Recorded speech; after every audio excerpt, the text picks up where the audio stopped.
The WP MRR WordPress podcast is brought to you by WP Buffs. WP Buffs manages WordPress websites 24/7 and powers digital growth for agencies, freelancers, and WordPress professionals. Join our white label program, and by next week, you could be offering 24/7 white label website support to your clients and passively growing your monthly recurring revenue. Or become a WP Buffs affiliate to earn 10% monthly payouts every month for the lifetime of every client. And finally, if you're looking to sell your WordPress business or website, check out the WP Buffs acquisition unit. Learn more about all three at wpbuffs.com. All right, we are live on the pod this week with Pippin Williamson. Pippin, what is going on? Tell folks a little bit about you and what you do with WordPress. Sure thing. Thanks for having me, Joe. So I run a company called Sandhills Development. We primarily focus on e-commerce and affiliate marketing plugins for WordPress, as well as a few other kind of related and tangential products. We've been running since about 2009-ish, so been in it for a while. And it's the thing that keeps us busy day to day. It's still a lot of fun to work on. We are a fully remote team distributed around the world. And what else would you like to know? I can tell you anything you want. The one piece that you didn't mention was the brewery part, which is kind of like a separate thing, I guess. But a lot of folks know you obviously through Sandhills Dev and all the work you do there. Yep. But also in the last few years, people kind of know you as like, isn't Pippin that guy that like has that like significant software company, but also like runs this big time brewery on the side? Like, what's up with that? So, what's the status there? It used to be a pretty common thing when I traveled around to WordCamps and other WordPress conferences that people would always ask me about the beer side. And that was because I was pretty open about the fact that I was trying to build a brewery while also running a software company. And we did. So we actually are approaching our 3rd year anniversary. It's called Sandhills Brewing. And it's a small little microbrewery. In the background, if people are on YouTube, it's right in the background. Right back there. So it's a small little microbrewery with 2 locations, one here where I live, and then one up in the Kansas City area that my twin brother runs. So it's our little, I kind of call it my side project. It's not really a side project now. It's a full blown company with a staff of almost 20 people, and but it keeps us very busy. So. Yeah, I can only imagine. It feels like 2 pretty separate kinds of companies too. One's like a physical products, like a beverages company, and one is a totally technical remote software company. They're extremely different from each other. There's a little bit of overlap here and there, sometimes with some of the technologies that we'll use to run the business side of things. And then there's a tiny bit of overlap with people, mainly myself, accounting, and a few other on the business side of things. Our company headquarters for Sandhills Development is technically this small little nondescript office that also just happens to be inside of the brewery building. So just on the other side of the wall is the brewery production area, or one of them, because we do have 2 locations. But otherwise, they're completely different businesses. I mean, the business model is different. The customers are different. The staff is different.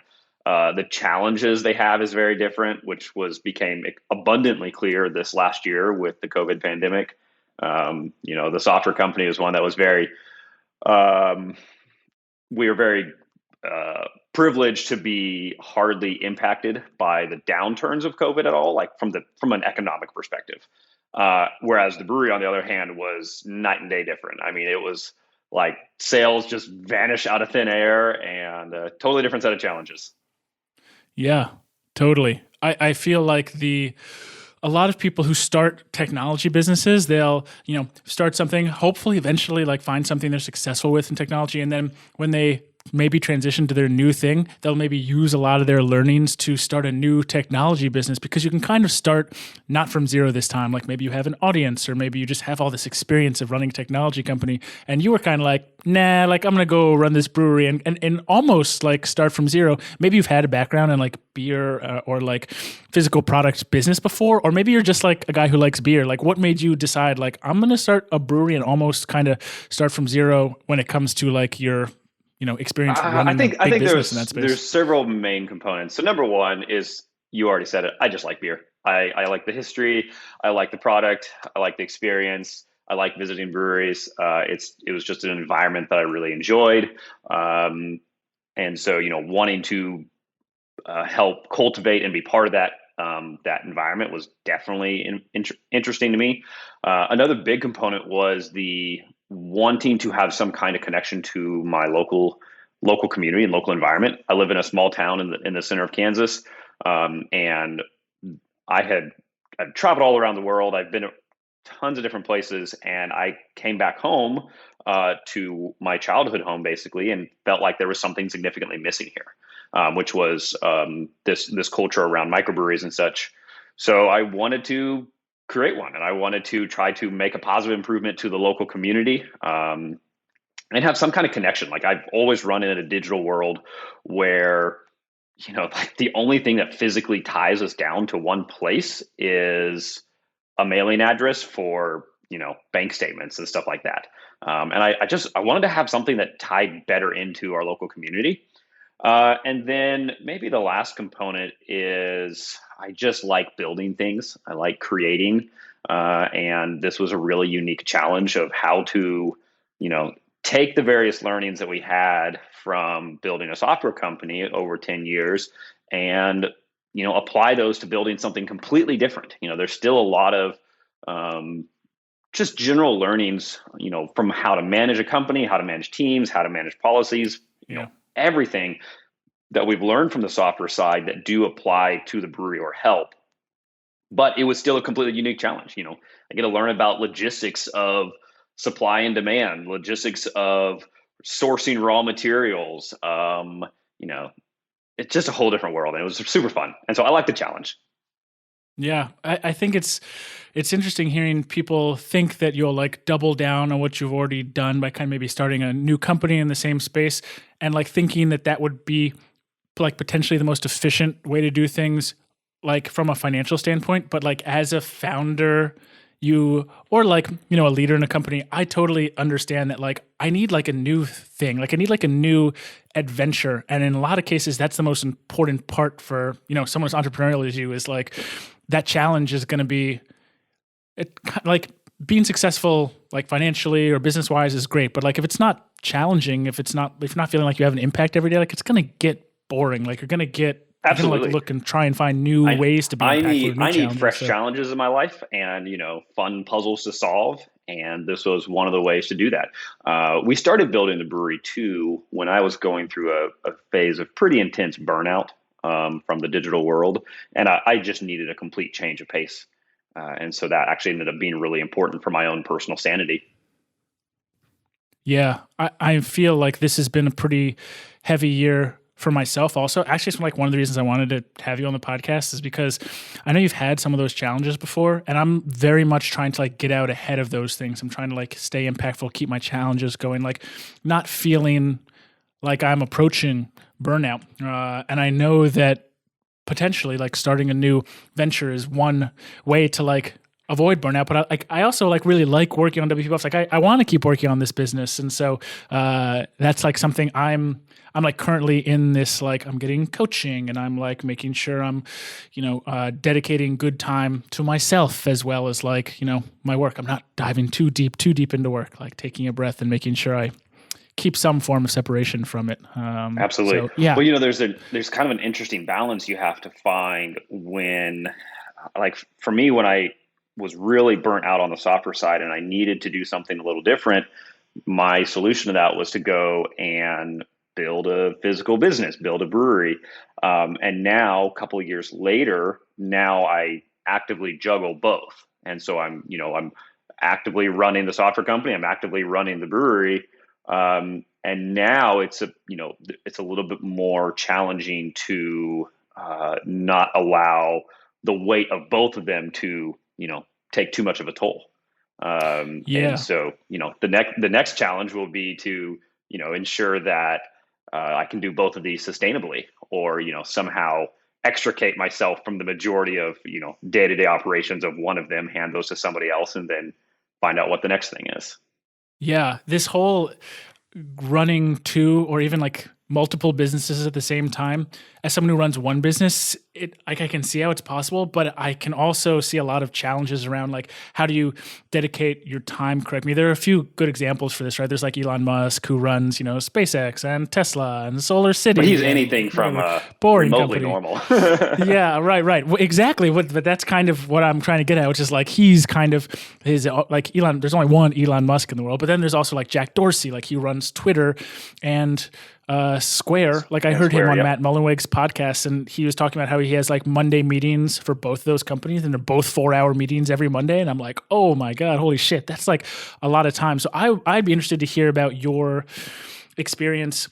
You said actively running 2 companies. You feel like you're able to like spend and dedicate correct time to it, so you're not really like spending like 60 or 80 hours a week on those companies?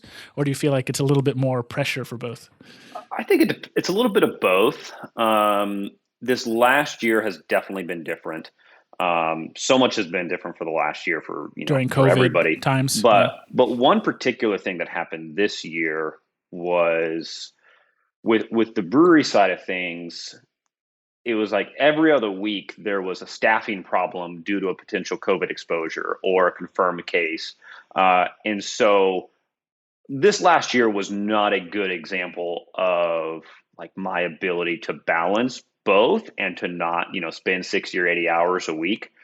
Because, it would be very common for Friday morning, we wake up and find out that 2 of our staff from the previous night were just exposed to a positive case. And now we have to pull them off and find somebody else to fill in so that we can keep the business running.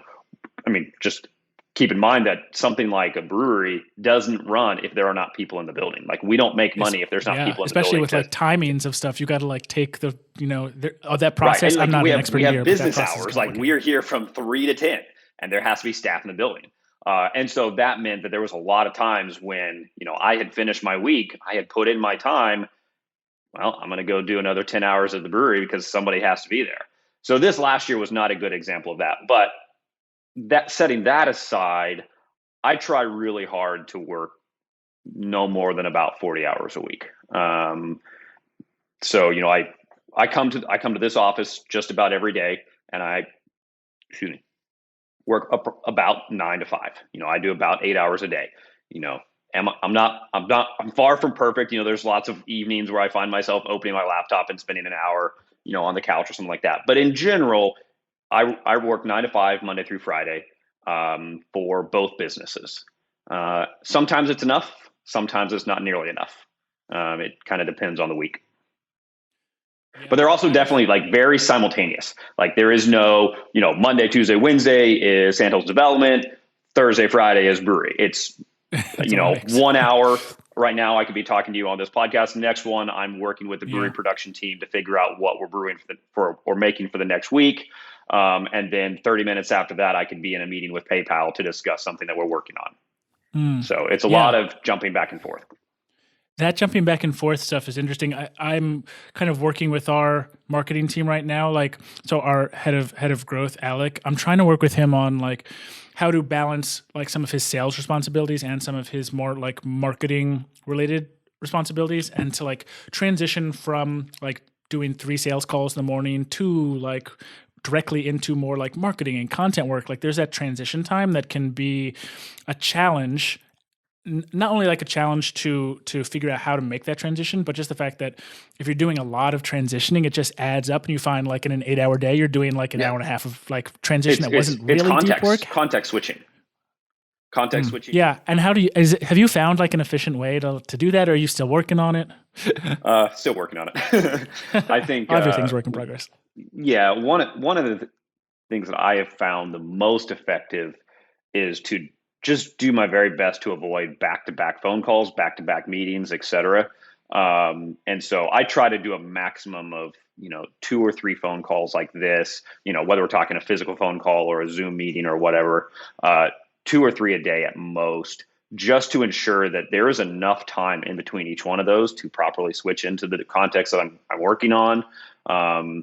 It has been a really challenging problem for the last year is finding focus time. One of the I think the reality of running two businesses, especially two businesses that are very different in nature, is that I am perpetually on call, if you will. Like, I feel like this is probably a poor analogy, but like sometimes I feel like I'm a fireman that is just waiting for that 911 call to come in that there's a house on fire. And it's a bad analogy because I'm not always putting out fires. That's actually very far from my day-to-day job anymore.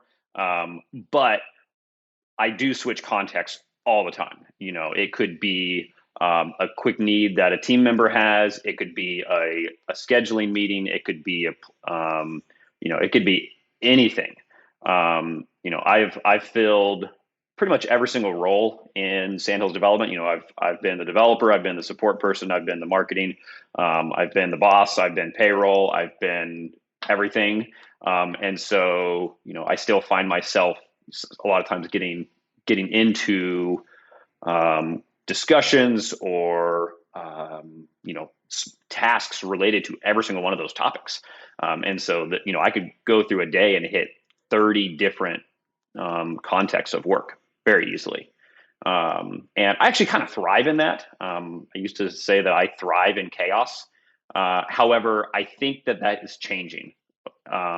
Just number one, as our company has changed and grown and matured, and as I've gotten older, I don't thrive in chaos as well anymore. And so I have started to be much more protective of my time and my focus, because I'm finding myself having a harder time focusing in chaos.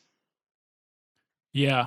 I like what you said about blocking off your calendar for only like 2 or 3 calls a day. I've found for myself that's been super helpful because it blocks off my calendar from other people taking my time. And so when they don't have access to that, then I can dictate how I spend my time efficiently more often. So I think that's just like a small thing, but to me that was interesting to hear because I feel like I found similarly that's worked for me. I did want to touch on what you were talking about when it comes to like the maturity of your company and how it's kind of starting to evolve. I mean, when you booked this call, you mentioned that the monthly recurring revenue for Sandhills right now is about $350,000. So every month that money's coming in, you multiply that out to years, you're talking about around a $4 million a year annual recurring revenue business, and that's pretty significant. I've found as my business has scaled, even into 7 figures a year, that my role has and kind of needs to change. Like what my role was when we were a $200,000 a year company, when I was like, let's do all this stuff. Like, hey, I can lead all this stuff. Like, doesn't really work anymore because you hit this level of maturity where it's like, okay, you got to slow down. You got to like do things right. There's like the MVP is not just a like crappy little thing anymore. It's like actually has to be good now. It's like there's more thoughtfulness that needs to go into every decision that needs to be made because there are more ripple effects. And so I'd like to know, like, as not just as you're managing 2 businesses, but as your business, like as just the software business has grown into something pretty substantial, bigger than most WordPress businesses reach. And as you've had experience with a little burnout in the past, how was your role change in terms of running and managing that data? Did you find you had to like totally reset like your what do you do as the CEO on the day to day? Like yes, I felt like yes. like I'm in the middle of that and it's tough. So I'd be interested for some advice or just hear what you went through. I've had a blog post saved in draft for years. Nice. And it was, titled something like "Losing My Identity as a Developer," because at a heart, I still feel like a PHP programmer. I still feel like a developer that dives into the code every day and builds something fun. And the truth is that I'm not anymore. I'm very rusty. I have written a little bit of code lately, but it doesn't come as easily as it used to at all, because that is simply not my role anymore. I've gone through pretty much every single role there is at the company, just as as any, as a founder, one of your obligations to your team is to do whatever is needed to ensure that they are taken care of, to ensure that the company continues to survive and fulfill its promises to its customers and to its team.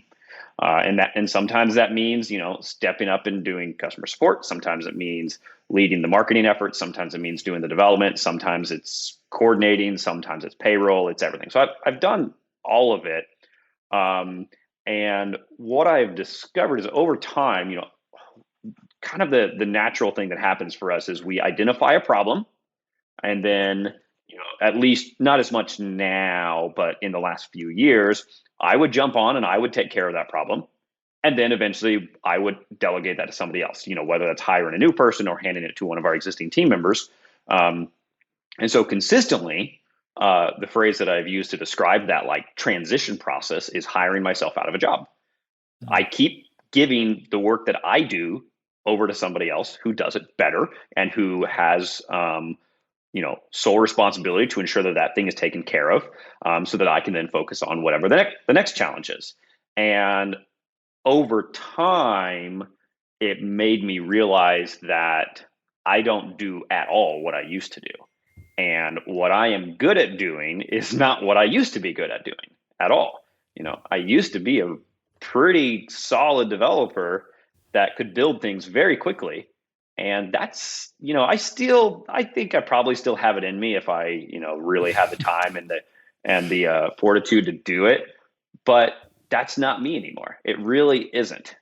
I am very much in the CEO director role of my sole job is to take care of this company and make the decisions for the long term to ensure that our team and our customers are taken care of. That's been a really interesting process. Actually, I think in a lot of ways, that was one of the major contributing components to my burnout a few years ago, because I wasn't ready to accept that. And so I didn't enjoy that process. And I didn't, allow myself to be, I guess, aware of the way that made me feel about my work. And it got to me and I burn out. And now I actually really, really enjoy it. I think I enjoy this role now more than I did being a developer.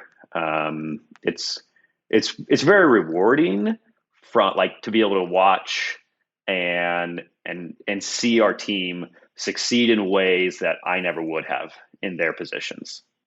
Like the stuff that our development team is building today is so much cooler than anything that I could have done. The quality that our support team has is so much better than, when I was leading that team or when I was actively a member of that team. The same thing goes for our marketing department. The same thing goes for our operations. It's really amazing to watch, to try to put people in a position of responsibility and then watch them completely thrive and excel all expectations is probably the most rewarding thing I've ever done. Yeah, really cool. I feel like I have some experiences of that, but then some experiences that have not exactly gone that way as a CEO. When it comes to our operations, after someone signs up with us, like Nick and Dean have totally, that's exactly my same experience. It's don't even let me get involved in your meetings. You guys do what you're doing and I will probably actively make it worse. So I try to get involved. So you two just take it and run with it. But I've found that since my background is more in marketing and content stuff, I'm a little harder, I feel on my marketing teams and the forward facing lead generation kind of piece of the business, the growth piece of the business.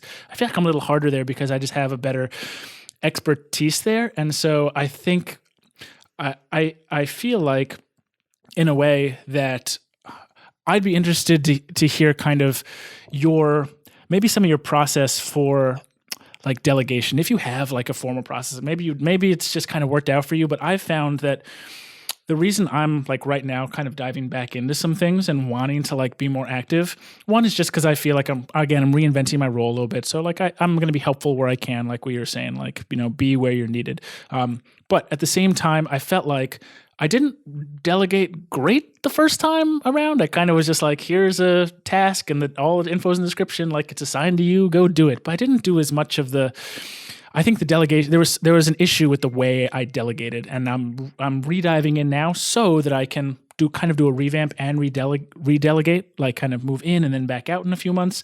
I'd be interested to hear that process that you went through in terms of like handing off to other people? Do you have like formal processes at Sandhills? Like this is exactly how you delegate something, or do you just have like great people? So there's definitely no standard process. We definitely have great people. Cool.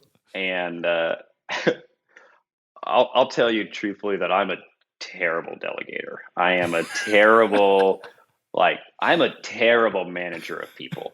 And this is, I think, every company goes through phases as they grow. But like, I look back at when we were 15 people and I was, it was kind of like, I was the boss and then everybody worked for me. And then when we're at 28 people and we are very we have a standard kind of corporate structure now. So, I sit over here, I have my directors, each one of them sits over a department. They manage each of their people. Pretty traditional corporate hierarchy type stuff. And that has worked really, really well for us because I am horrible at directing people. I tend to be like, here's the thing, let me know when you're done. And that's about as far as I go. Like, I'm not good at checking in with people. I'm not good at really any of that. So for me, the most successful thing that I've had is, put people who are good at that in those roles. I think two things that we have definitely found are really, really important. So number one is trust. Anybody that you are delegating to, whether you're delegating to somebody who is, then, coordinating a team of people, or you're delegating to a single person, is you have to trust them that they're going to do the job, and you have to trust them that they're going to do it well. And then two is communication going both directions. There's a phrase that I really like called manage expectations. And that, so my job, if I'm delegating something to you, is to manage the expectations that I have of what I'm asking you to do. And then your job to me is to manage my expectations of the work that's being done, how it's being done, the timelines, et cetera, et cetera, et cetera. And for some situations, that's as little as a one sentence text check-in, or a status update or something like that. Other times it might be a huge report or a huge new launch of a product. But I really believe in the idea of managing expectations and that's how you define if the amount of communication that your team has is sufficient or not. If everybody's expectations are managed, I think you're probably good to go. There might be better or worse ways that you could do your actual communication, but in terms of ensuring that people know what they need and you know what you need, that's a good way to kind of gauge it. In terms of going back to your actual question of, do we have standard processes for delegating? No, we definitely don't. For me, it was mostly get the right people in the right place, and then, try to ensure that they fully understood and were on board with whatever our goals were, short-term or long-term, and then allow them to handle the minutia of the details. Yeah. I appreciate your honesty and your transparency, because it would have been pretty easy for you to be like, of course we have processes for that. But I think it's actually really eye-opening to see, because there are a lot of WordPress business owners and business owners in general who run $10,000 dollars a month businesses, or $50,000 a month business, and they are thinking of course they must have this in place, but it's not always that simple. And I think it's important to know kind of the folks who are a little bit ahead of you, what are they doing and kind of where are they in terms of their business. And it's do you need to have these specific processes for that kind of stuff in place to reach where you are? Obviously not. Maybe the solution is people. I think processes are really, really important. And we do have a lot more processes in place now as a company than we ever did before. We have more of them documented, but to expand on my answer is I did not necessarily implement those processes. What I did is I gave it to each one of my team leads, and it is on them to implement the processes that work best for their team. So the communication processes we have for the development team are different than what we have for the support team. The way that we manage the expectations of marketing is different than how we manage it for ops. And like I think here a good example is for me is when we were smaller and I took care of all of the hiring, I took care of any of the onboarding, et cetera. My process is try to find the right person that I want to hire, talk to them a little, talk to them, ensure that we're the right fit, offer them the position, get them to sign a little contract, make sure that I set up some kind of recurring payment for them so that they get paid so that I don't forget to pay them. And then give them the keys, okay, go to work. Here's your list. Here's, and that's like the most like hands-on you'll get from me unless like a specific project comes up that I want to work with you on. And that is not sufficient.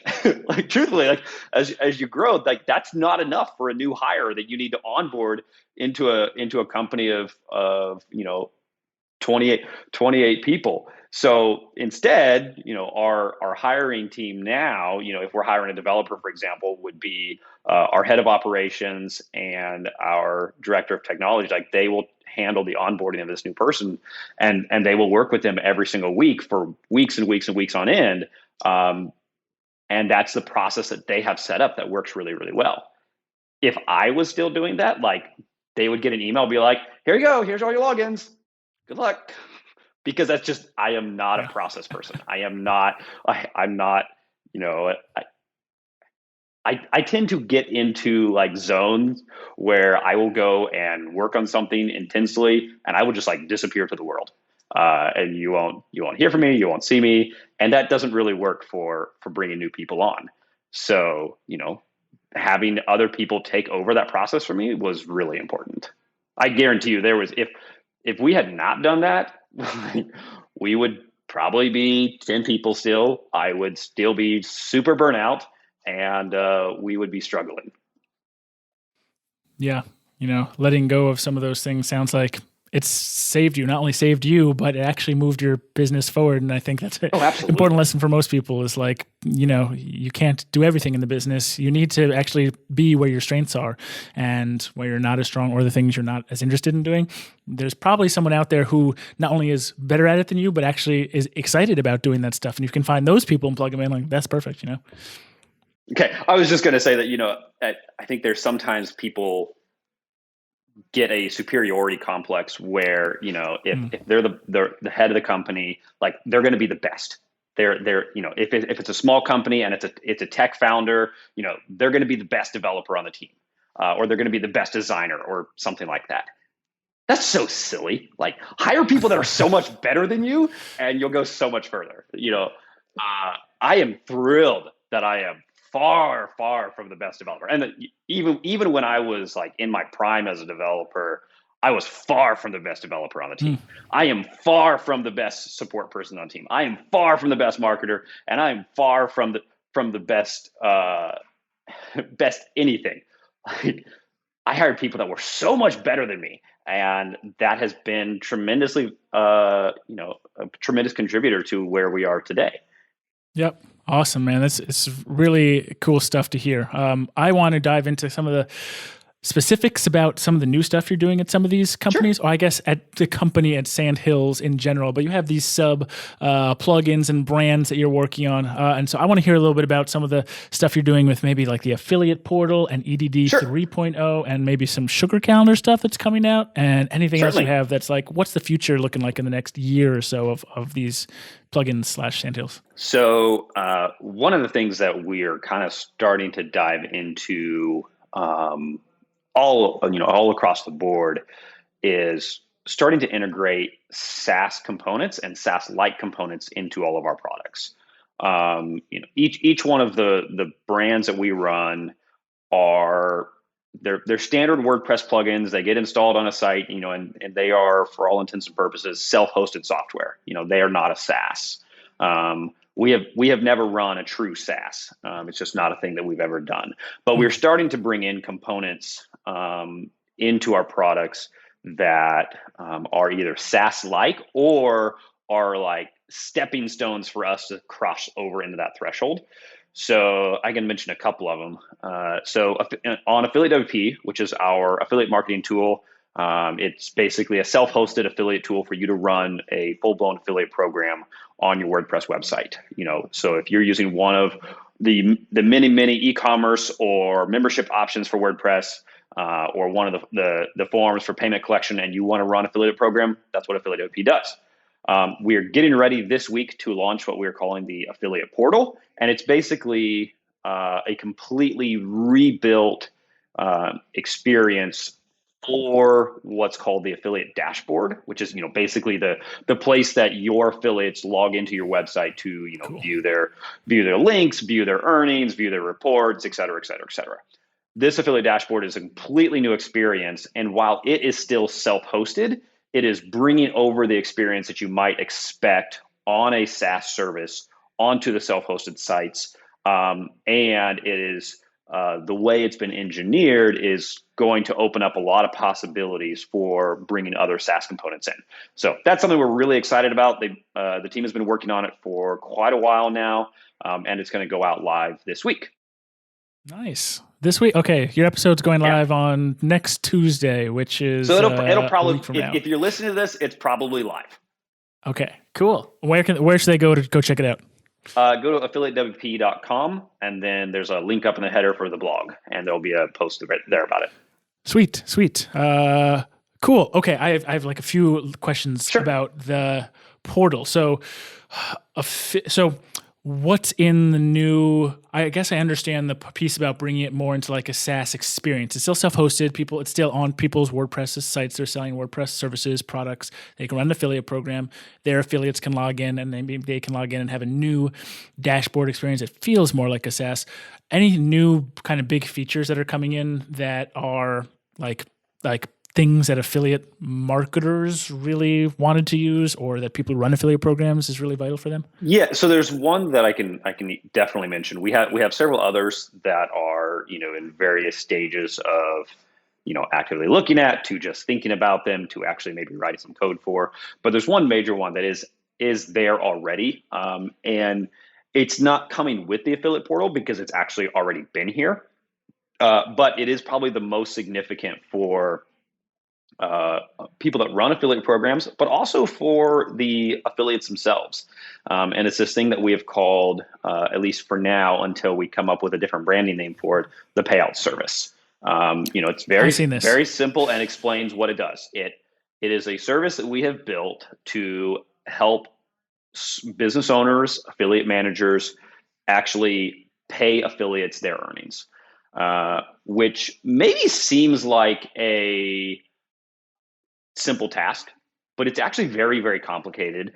And it is a challenge that people run into all the time, that they have, let's say that they have an affiliate program that has 1,000 affiliates, and these affiliates are promoting their product or their service, and then they're earning commissions, and they're accumulating these earnings. And then at some point, you as the affiliate manager has to actually pay that out. And there's a lot of gotchas that come with that, of how the process actually works.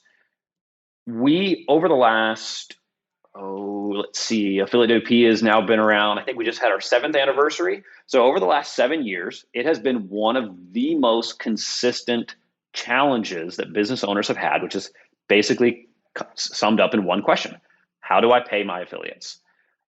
So what we did is we actually ended up building a service that is directly integrated into Affiliate WP and the new affiliate portal, to make this process pretty straightforward and simple. The short version is that the business owner sends the funds to us, and we take care of routing them to the individual affiliates. We take care of tax forms. We take care of compliance, et cetera, et cetera, et cetera. The individual affiliates, rather than being required to have a PayPal account or getting a check in the mail, they get a direct deposit directly into their bank account. They don't have to do anything. They have to provide the account information to us at one point when they register for the service, but otherwise the money just lands in their account. And it's been running kind of quietly for about a year now. We launched it in beta November 2019, and then we're very, very discreet about it. We didn't really push it much. We put it directly into affiliate WP and just kind of allowed for natural adoption of the service to, help us find issues, answer questions that business owners had, et cetera, et cetera. But today it is fully up and running. You can learn more about it at payouts.sandhillsdev.com. Or if you go to affiliatewp.com, there is a page on the website talking about the payout service. So that's a SaaS component that we've brought into the product to, provide a real value add to business owners that solves a very real challenge that businesses have. And it's been a really interesting project. It's been a lot of fun to work on. And it's working quite well, actually. Yeah, I love that. I think that's a huge issue, especially running an affiliate program at scale. When you have like 10 affiliates, sure, like you can log into PayPal and pay them or whatever. But yeah, you can manually just send a PayPal payment for each one. But what if you have 1,000 affiliates? What if you have, or 500? And what if these affiliates are located all around the world and you can't, maybe not all of them can accept a PayPal payment. Some of them can't, or maybe they don't want to, or maybe the business doesn't want to use PayPal. While PayPal used to be one of the default payment methods online, while it's still a very, very large thing that most people are familiar with and use, it is becoming more and more common for a business to say, I don't use PayPal. How do I pay these people now? And prior to offering the payout service, the answer was kind of, good luck. Write them a bunch of checks and mail them out. And so it's been a really cool service that has been a completely new set of challenges for us. And it's exceeding our expectations at the moment. Yeah. Does the payout service take a percentage of the payment come out, or is it a free add-on to the affiliate fee? Okay. So anybody can use it free of, there's no monthly subscription. There's no setup cost. The only thing is it's a per transaction fee. So let's pretend that you have an affiliate program, you have 100 affiliates that you need to pay, and those, that payout is, let's just say it's $1,000. So you're going to pay out your affiliates $1,000. We figure out what the fees are going to be from our back end for those merchant processing fees. And then we add a small collection fee on top of that, basically for the cost of using the service. Right now we charge 3%. Of the sum total of the payout. And then for anybody who has higher volume, right now we have the tier set at about 10,000 a month. If you do 10,000 or more a month, then we can offer a prorated, a discounted amount. Yeah. For any big business, it's such a no-brainer to be yes, easily decide to pay 3% to make this problem go away. Literally, I don't even have to think about it. And the way that it works from the business side is basically you go into affiliate WP and you click pay your affiliates, you pick the date range, you pick a couple other parameters, you hit submit, we send you an invoice that has the sum total plus processing fees and our fee. And then we give you an option of paying that invoice through credit card, debit card, ACH, wire transfer, a couple of European options, including SEPA, Ideal, SOFOR, et cetera. You pay the invoice and you're done. That is it for you. And so the process of paying your affiliates has gone from potentially hours to 5 minutes or less. You get an invoice. Too. Yeah. So it's been pretty fun to work on. Nice. That's cool, man. I think that I feel like a lot of folks thinking about how do I grow my business? How do I generate leads for my business? How do I generate sales? For a lot of folks running businesses, that's the hardest part is how do I find these almost like flywheels of growth, that kind of self-fulfilling prophecy of it's going to send me a few more leads every month. And it just kind of almost goes in autopilot. Maybe you have to water that plant every once in a while, of course, but it's a predictable driver of leads and revenue for you. I think affiliate programs are very under talked about. Like people are always talking about Google ads or Facebook ads, like SEO, but like, why don't people just start affiliate programs? Like you could give it to your customers or existing customers to join. You could like reach out to existing affiliates or like power affiliates. You get like 4 or 5 power affiliates to promote you. Like that's a super easy way, I think, to grow your business just from them recommending you and getting a little cut of the folks who sign up. So I think that, and honestly, there are a lot of ways to start an affiliate program on your website, but I've never found an easier experience than I did with affiliate WP. Like it was like, okay, plugin, buy the plugin, install. Like I literally had an affiliate program up and running when I was using affiliate WP in like half an hour. Like it's like, great. This is, you click the checkbox for like which is this WooCommerce? Is this easy digital download? You just literally click the box. It's like, great. It's run, for the most part, it's up and running, and you can have affiliates signing up and be recommending folks. And now with this payout service, you can pay them out easily too. So it's like, why like to buy the affiliate WP plugin plus to pay this 3%? What a small price to pay for a potentially really, really big like lead generation, sales generation for you. So I think it can be huge. I mean, having an affiliate program is a great opportunity that so many people overlook. But there is an important detail that I think a lot of people who make that first jump to say, I should do an affiliate program, they then forget about the next part, which is it's not necessarily as simple as just turning it on. You do have to do some work to bring those good affiliates in, to help them know that you have the program available. How do you make sure that you have given them enough incentive to actually go out and promote your products or service? The trap that I think too many people fall in is this belief that turn it on and magic happens. There are businesses that get lucky with that, but there are still steps after that to ensure that you have a successful affiliate program that is actually earning you dividends, I guess would be it.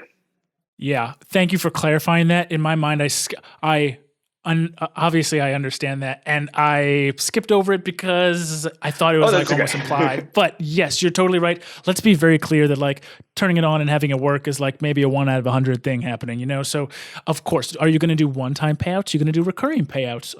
Are you going to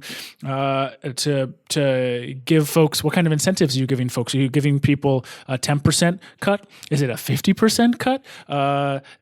How are you going to communicate with your affiliates? You're just going to like send them one welcome email? You're going to like build a community for them to like use it? Or are you going to send them like a monthly email?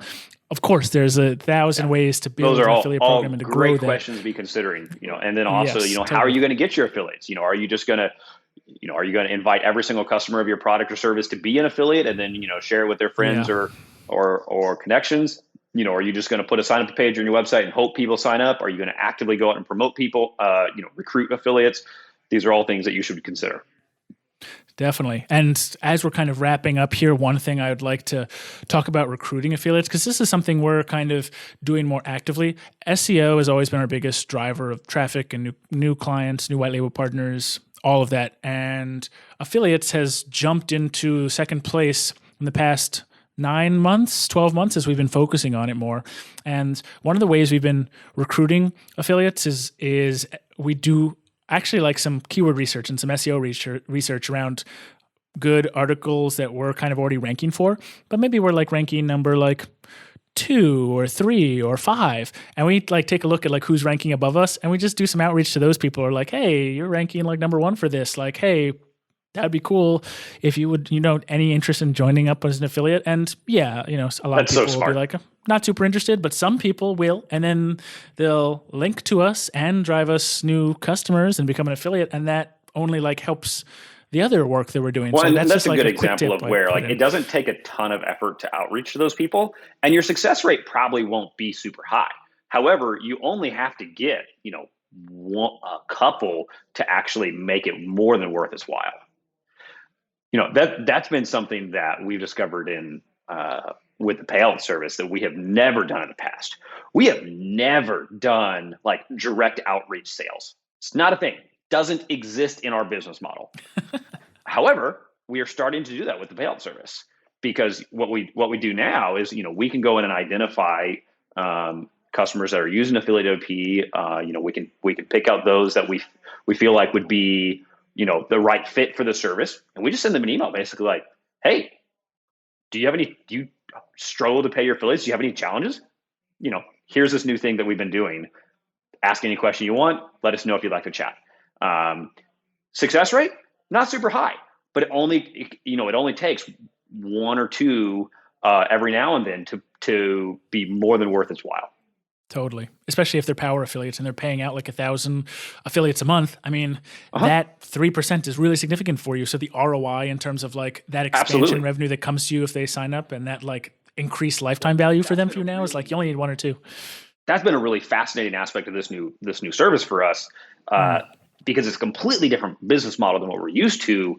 In our previous and still current models for all of our brands, every new customer is worth, there's a very defined dollar range. What's the lowest price option that we have? What's the highest price option we have?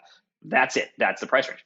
Turns out that with the payout service, that's really not the case. There is no standard yet. Like over time, we'll be able to figure out averages and things like that. But, we can have one customer that signs up and they do $10 a month in payouts. 3% of $10 is not very much. However, we could then have another customer that comes on and does $100,000 a month. 3% suddenly adds up a whole lot more. And so what we have already seen is that like we can have huge fluctuations in terms of growth. Like right now the service is consistently growing month over month, but we could have one month that then 5X's the previous months because one high value customer signs on. And then in the same way, if we don't do our job well enough to keep that customer happy, they can go away and down it goes. So it's been a completely different business model that's has a lot of potential, and it's been like I said, it's been a really fun project to work on, and this is the type of thing that we're really interested in bringing into our products, through and through. Bring in more examples of value adds like this, where we can take our self-hosted solutions and introduce SaaS-like components that solve challenges for our users. I think one of the best ways to identify needs, whether we're talking a new market or a new industry or things that a product needs, is understand what are the challenges of the customer base. What are they struggling with? What can you do better? And then if we can introduce some of those as a SaaS component where the billing structure makes sense for the customer and it makes sense for us, and we can solve or completely remove a problem for them, it's a win-win solution. Pippin, this has been awesome. I appreciate you jumping on, man. This has been cool, not only to get to chat with you, but also to catch up. It's been a while since we got to attend a WordCamp, and we haven't seen each other in person in a while, so it's nice to catch up. I got two last things I always like guests to do. One is just tell folks where they can find you online, brewery stuff online, payout information, Sandhills stuff, all that jazz. Okay, just go to sandhillsdev.com, or if you Google Sandhills Development, you'll be able to find us. You can also find us through the footer of any one of our product websites. So Easy Digital Downloads, Affiliate WP, WP Simple Pay, Sugar Calendar. You'll find Sandhills Development linked in the bottom of that, and then you can find all of our stuff from there, including the brewery. Cool, man. This the sandhillsdev.com looks really good. I think you guys redid the site, it wasn't super recently. It was a little while ago, but it's still for me, I'm looking about a year and a half or so ago. Yeah, it's lovely. So it looks great. All props it's so to Mr. Cool. Sean Davis. He's our director of design and also one of my business partners. He does tremendous work. Nice, Sean. Shout out to you, man. Good job. Cool. Last but not least, Pippin, I always like to ask our guests to ask our listeners for a little Apple podcast review. So if you wouldn't mind asking folks to leave us a quick review, I'd appreciate it. Folks, please come on, give Joe a review on iTunes or any other app, any of the other podcast directories. I used to run a podcast. I can tell you that is one of the single most impactful things that you can do. If you appreciate these episodes, you want to see them continue, please come in, leave a review, give some feedback, leave comments, questions, etc. I guarantee you Joe reads them. It really does make a difference. So please go do it. Yeah, appreciate it, man. Apply Filters was a podcast that I don't know if it had a direct impact on me starting this podcast, but it was one of the podcasts that started before, and it's at some level it helped me to get to this point of starting this podcast. So I got big props to you and Brad for that podcast and starting something. We really certainly special. enjoyed it. It was a fun project to work on. So I miss it still. Sometimes I think we should go back and do it again, but like I mentioned earlier, we've become much more protective of our time, and totally. We left it in a good place. So it's good to be able to transition on your say so as opposed to external circumstances. So I totally hear you. Cool. Yes. If you leave us a review on Apple Podcast, WPMRR.com/review, it'll give you a redirect right there if you're on an Apple or a Mac device. Leave a comment. You can leave just a star rating, but if you leave a comment with something you learned about this episode, we can shoot a screenshot to Pippin and say, hey, thanks for the review, Pippin. It also helps us to source the kind of content we want to talk about here in the future on the podcast. If we get a couple reviews for this episode, we'll have Pippin back on. We'll have more episodes around this kind of topic. So leave a comment if you have a couple minutes to do that. If you are new to the show, we've got a bunch of old episodes. This is episode 140 something. So we've got a ton of older episodes. If you're having challenges around any topic, really, WPMRR.com/podcast. We have a search bar right there.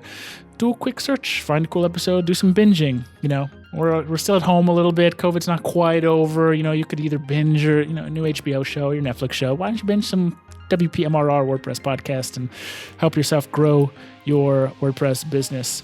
If you have questions for me on the show, yo@WPMRR.com. I like to do Q&A episodes every once in a while, and I'd love to get some questions I can answer live here on the show.